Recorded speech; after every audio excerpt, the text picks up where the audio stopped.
Today I'd like to talk about the James Joyce Dubliners again, because I stopped reading in the midway, and I don't have any reason to stop, but I resumed reading.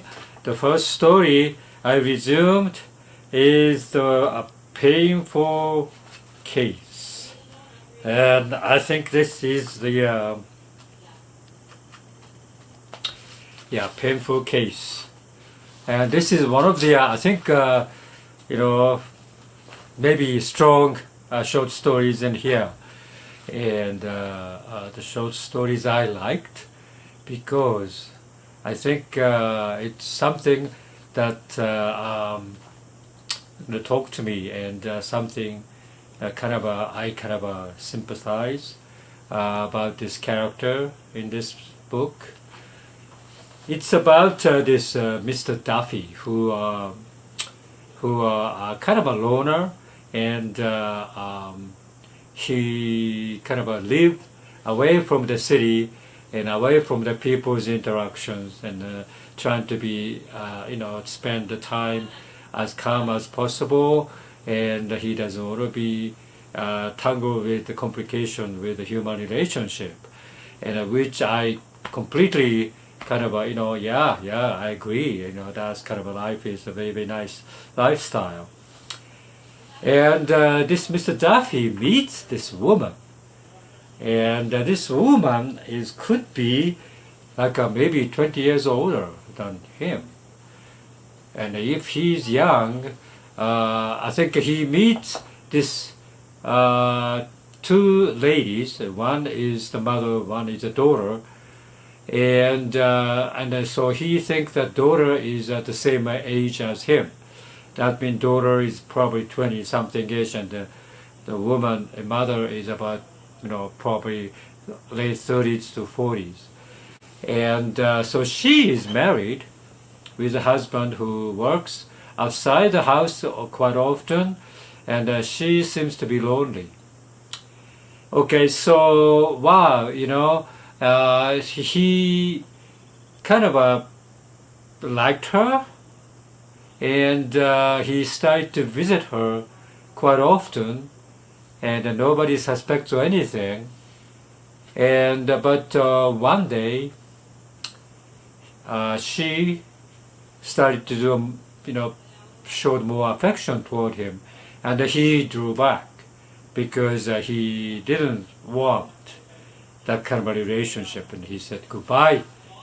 So he left. And 4 years later, he found this newspaper article about this woman died in the train accident. I think she was crossing the railroad track and the train hit her.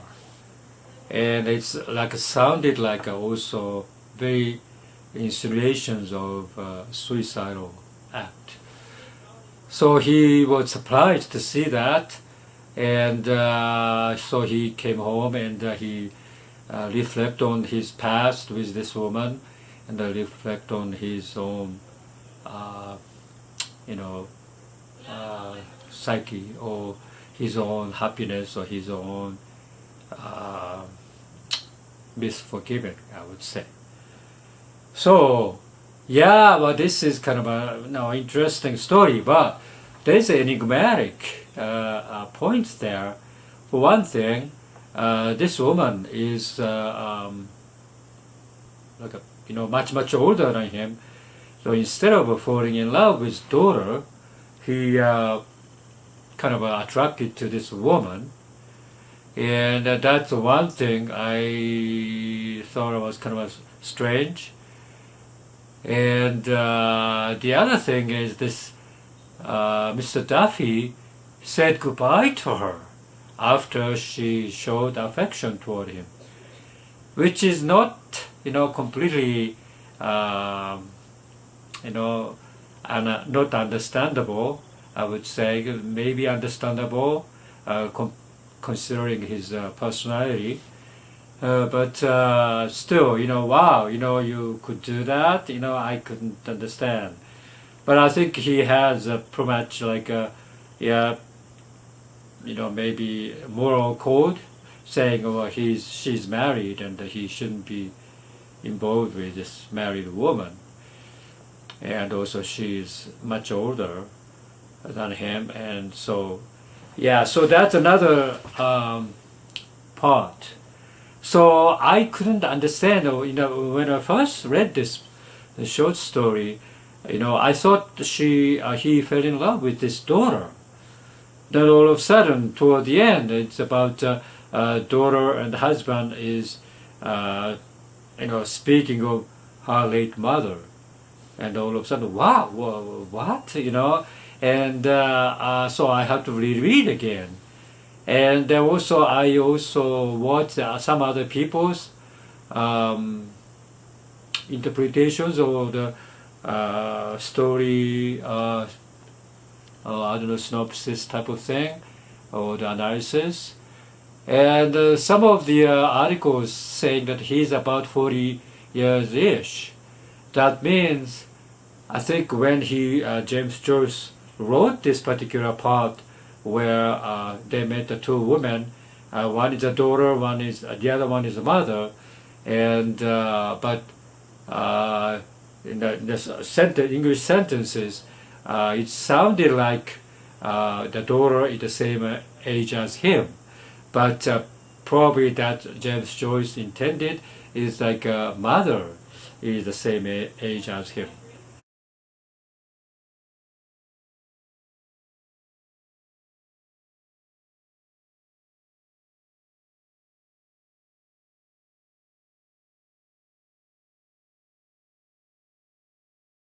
And so that, if the mother is the same age as him, Mr. Duffy is like a middle-aged, 40-ish type of person, and but I'm not the only one. I also watched some of the YouTubers, book reviews and so forth. And they also thought that the daughter's age is as similar age as him. That means that puts him to like a early 20 years old. But reading this book, it looked like he is like a middle-aged person. So I would kind of tend to interpret this story as Mr. Duffy is about 40-ish, and I think he started to meet with this woman with a similar age, and then when she started to show affection toward him, he withdrew. And I think that's more reasonable interpretations of this particular story. And I liked it, and I like it so much that I have to think about my own life as well. And people's, I don't know, in the entire life, you looking back, there's lots of acquaintances. You dating with this girl, and you say goodbye to her, and you broke your heart by this young girl, and so forth. And it's lots of experiences, and everybody has, and it is along that line that the people become kind of a regret their own past, because looking back, there's lots of incidents that if I was nice to her, or if I pushed a little bit, and so forth, and it become a different direction, or if you don't retreat so early on, that love relationship may proliferate. But all these things comes to my mind, and I think that's for anybody. I think looking at the past, you have some kind of a regrets, an unrequited love experience, and so forth. And so that's one thing. The other thing is that some people love being independent. Some people love to be in his own boss, right, of his own life, and so that's fine there. But at the same time, that's not coexistent with the life with other people. So mostly those people become like not getting married, or being single or whatever, and regretting the life he had or whatever. And all these things that kind of talk about this particular story in James Joyce's term. It's just very simple story, but very, very heavy in the context, and heavy in the message as well. I would say, it's not like a typical for the Irish peoples anything. It's universal story, and I really like that for that reason. So yeah, I'm a midway of Dubliners James Joyce, and another half I would continue.